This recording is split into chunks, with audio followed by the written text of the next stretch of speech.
Hello, I'm Jon Sermon, a church leader based in the UK with strong contacts with Africa, in particular Uganda. Although if you heard my last encouragement video from a week or so ago, the contact with Kenya was in the ascendancy last week. I'm recording these short videos from time to time during the pandemic with a view to offering us some encouragement.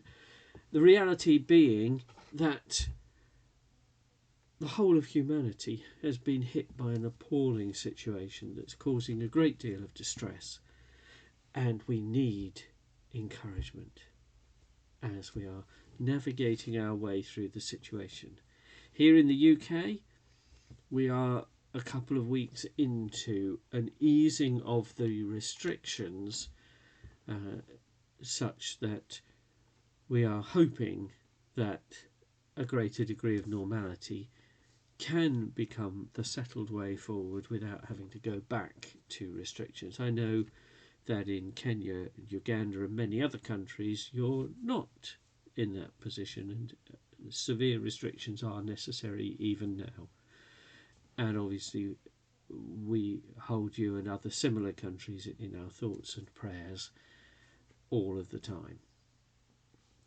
As for today's encouragement, well, last week some of you will have heard me that I was engaging with international youth ministry through Zoom, and there was some very strong encouragement that came from that. This week it is almost the opposite in that it's families and children's ministry emphasis, not on Zoom but physically in the building locally here at home.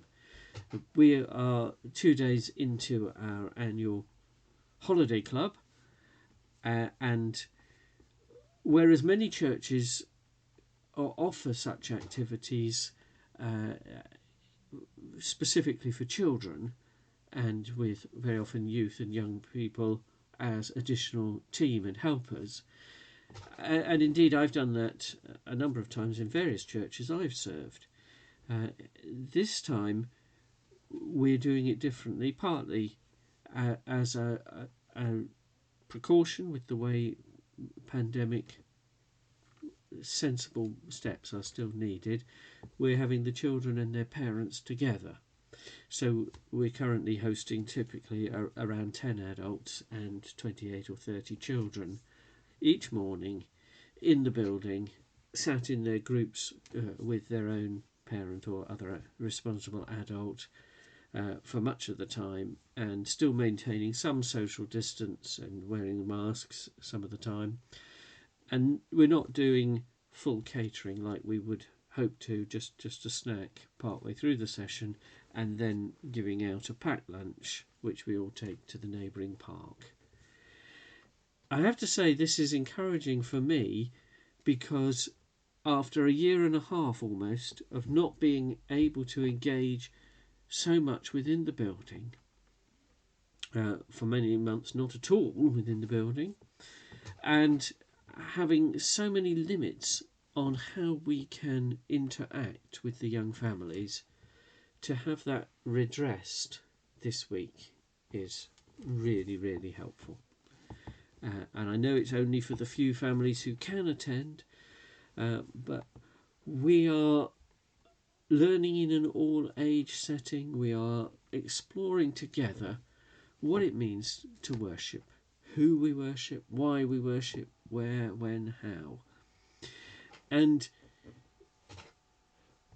to encourage the youngsters and the parents to engage with this, not only as a theoretical subject, but to actually engage with worshipping God, is very encouraging to me.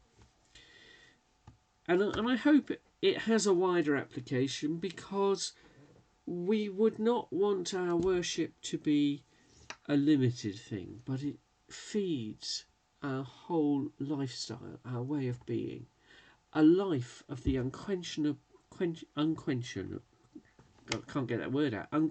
worshipper. That's actually a title of a book by Matt Redman, who is a well-known music worship leader. That it's not so much to do with the worship, he writes, but about what's coming from inside, the spirit of worship within us, that in his case is expressed through music. That's an appropriate response to realising that despite everything we've been going through and are still going through, actually God is with us. I pray that if you do not yet experience that, you come to realise. Get in touch with a local church or someone you know who's a Christian and let them help you explore how we can come to know that God really is with us through this all. God bless you.